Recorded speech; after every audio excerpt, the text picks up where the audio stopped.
নমস্কার সকলকে, Mithu's kitchen official চ্যানেলে আপনাদের সকলকে স্বাগত জানাই। আশা করি আপনারা যেখান থেকে আমার এই ভিডিওটি দেখছেন আপনারা সকলে ভালো আছেন এবং সুস্থ আছেন। আজকে আপনাদের সাথে শেয়ার করে নেব সম্পূর্ণ নিরামিষ মৌরি পটলের রেসিপি। তার জন্য প্রথমেই পটলের সামনের দিকে এবং পেছনের দিকের দুটো অংশই আমি বাদ দিয়ে দিয়েছি কেটে।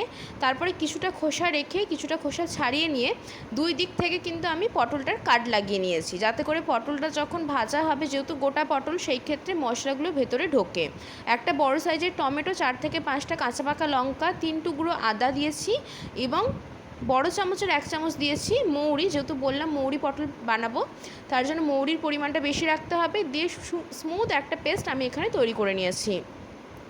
আর একটা কথা, আমি এখানে জলের ব্যবহার করিনি, তার একটাই কারণ, যেহেতু টমেটোটা অনেকটা পরিমাণে রয়েছে, সেই জন্য আমি এখানে আলাদা করে আর জলের ব্যবহার করিনি। একদম থকথকে একটা পেস্ট তৈরি করে নিয়েছি।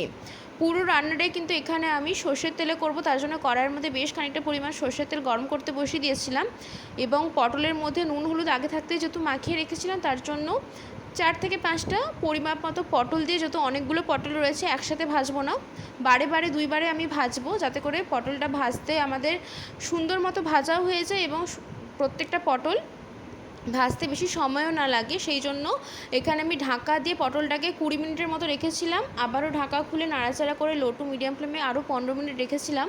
এই পটলের রেসিপি খুব তাড়াতাড়ি তৈরি হয়ে যায়, শুধুমাত্র পটল ভাজতেই যা একটু সময় লাগে, যেহেতু পটল সেদ্ধ হতে এবং ভাজতে একটু সময় লাগে, সেই ক্ষেত্রেই যা একটু টাইমটা লেগে যায়।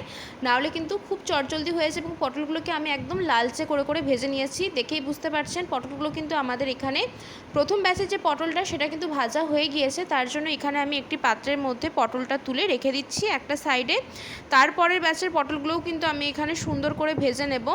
আর পটলগুলো দুইবারে ভাজার একটাই কারণ, যেহেতু কড়াইয়ের সাইজটা ছোট, সেই ক্ষেত্রে যদি দুইবারে অল্প অল্প করে পটল ভাজা যায়, পটলগুলো সুন্দর মতো ভাজাও হবে এবং ভাজতে বেশি সময় লাগবে না।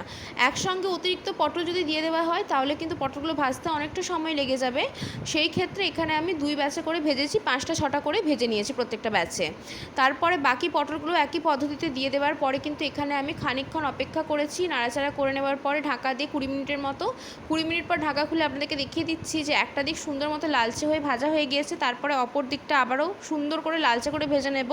এইভাবে লালচে করে পটলগুলো ভেজে নিলে কিন্তু পটলের এই রেসিপিটা খেতে খুবই ভালো লাগে। আর আমার একটু পার্সোনালি কড়া পটল ভাজাই পছন্দ। অনেকেই রয়েছেন কড়া পটল ভাজা পছন্দ করে না, হালকা করে ভাজেন, তবে আমার এইভাবে পছন্দ বলে আমি আবারও ঢাকা দিয়ে 20 মিনিটের মতো রেখেছিলাম লো টু মিডিয়াম ফ্লেমে। ঠিক 20 মিনিট পর ঢাকা খুলে আপনাদেরকে দেখিয়ে দিচ্ছি সুন্দর মতো কিন্তু লালচে করে ভাজা হয়ে গেছে পটলগুলো। এর থেকে বেশি ভাজবার কিন্তু প্রয়োজন নেই। প্রত্যেকটা পটলই ঠিক একই পদ্ধতিতে আমি এখানে লালচে করে ভেজে নিয়েছি সুন্দর মতো করে। আর পটলের কাঠগুলো কিন্তু এখন বোঝা যাচ্ছে ভাজা হয়ে যাবার পরে সুন্দর মতো কিন্তু পটলের আমি কাঠ লাগিয়ে নিয়েছিলাম, আপনাদেরকে আগেই দেখিয়েছি। এরপরে ভাজা পটলগুলোকে আমি একটি পাত্রের মধ্যে তুলে নিচ্ছি। বাকি রান্নাটা কিন্তু আমি এখানে রিফাইন অয়েলে করব। পটল ভেজেছিলাম আমি সর্ষের তেলে। এরপরে বাকি যে রান্নাটা, যেটা গ্রেভিটা হবে পটলের, সেই গ্রেভিটা কিন্তু আমি পুরোটাই করব হচ্ছে রিফাইন অয়েলে। তার জন্য এখানে আমি পটলগুলোকে তো ভাজা হয়ে গিয়েছে, একটি পাত্রের মধ্যে পটলটা ভাজা আমি তুলে রেখে দিচ্ছি সাইডে। কড়াইয়ের মধ্যে বেশ খানিকটা পরিমাণ রিফাইন অয়েল গরম করে নিয়েছি, তার মধ্যে দিয়েছি এলাচ, লবঙ্গ, দারচিনি ফোড়নে। একটু ভাজা ভাজা হয়ে আসলে এর মধ্যে দিয়ে দিয়েছি টমেটো, আদা, কাঁচা লঙ্কা, মৌরির যে পেস্টটা আমরা রেডি করে রেখেছিলাম, সেই পেস্টটা। গ্যাসের ফ্লেমটা একটু লোতে রাখবেন, তাতে করে কি হবে, যেহেতু টমেটো রয়েছে কড়াইয়ের গায়ে লেগে যাওয়ার চান্স থাকতে পারে, সেই জন্য মশলাটাকে খুব ভালো করে কষিয়ে নিতে হবে। টমেটো এবং আদা দুটোরই কিন্তু কাঁচা গন্ধ রয়েছে, তাই মশলাটাকে খুব ভালো করে কষাতে হবে কাঁচা গন্ধ চলে যাওয়া পর্যন্ত। ঠিক এই পর্যায়ে দিয়ে দিচ্ছি পরিমাণ মতো নুন, সামান্য পরিমাণ এখানে দিয়েছি আমি ধনের গুঁড়ো, সামান্য পরিমাণ দিয়েছি হলুদ গুঁড়ো। এরপরে যাতে আমি সুন্দর একটা কালার আসে, তার জন্য এখানে আমি সামান্য পরিমাণ কাশ্মীরি লঙ্কার গুঁড়ো দিয়ে দেবো এবং সামান্য পরিমাণ দিয়েছি এখানে আমি জিরের গুঁড়ো। আর ঝালটা আমি পুরোপুরি কিন্তু কাঁচা লঙ্কার উপর রেখেছি, লঙ্কা গুঁড়ো আর ব্যবহার করিনি। আপনারা চাইলে লঙ্কার গুঁড়ো দিতেও পারেন, নাও দিতে পারেন। ঝালটা আপনারা যে যেমন খেতে পছন্দ করবেন সেই মতো এখানে দেবেন। তারপরে সমস্ত গুঁড়ো মশলার সাথে মশলাটাকে খুব ভালো করে কষিয়ে নিতে হবে, যতক্ষণ না অবধি মশলা থেকে তেল ছেড়ে আসছে এবং মশলাটা সুন্দর মতো ভাজা ভাজা হয়ে আসছে। ঠিক এই পর্যায়ে এর মধ্যে আমি দিয়ে দিয়েছি ফেটিয়ে রাখা টক দই। টক দই আমি এখানে বেশি ব্যবহার করিনি, 3 চামচের মতো টক দই আমি এখানে ব্যবহার করেছি। টক দইটা দেওয়ার পরে সুন্দর করে কিন্তু আর একবার ভালো করে মিশিয়ে নেব মশলার সাথে।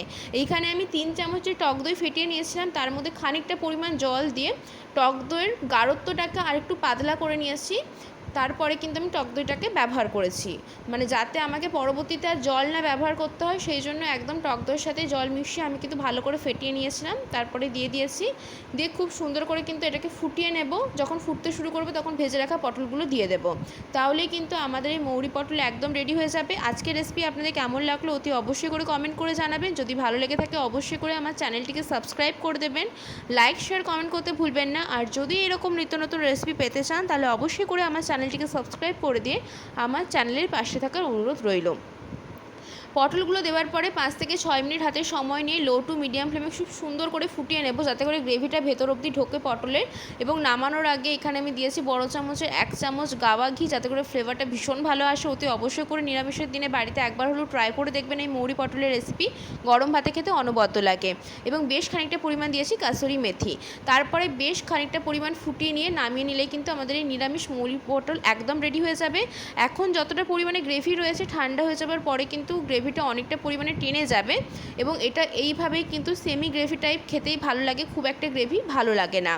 আজকের রেসিপি কেমন লাগলো তাহলে অবশ্যই করে কমেন্ট করে জানাতে পারেন। আর এই মৌরি পটলের রেসিপি বাড়িতে এর আগে ট্রাই করেছেন কিনা সেটাও কমেন্ট করে জানাতে পারেন।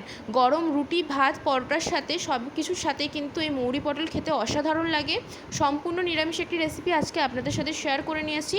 আশা করছি আজকের রেসিপি আপনাদের ভীষণ ভালো লেগেছে। যদি ভালো লেগে থাকে তাহলে অতি অবশ্যই করে আমার চ্যানেলটিকে লাইক শেয়ার সাবস্ক্রাইব কমেন্ট করতে একদম ভুলবেন না।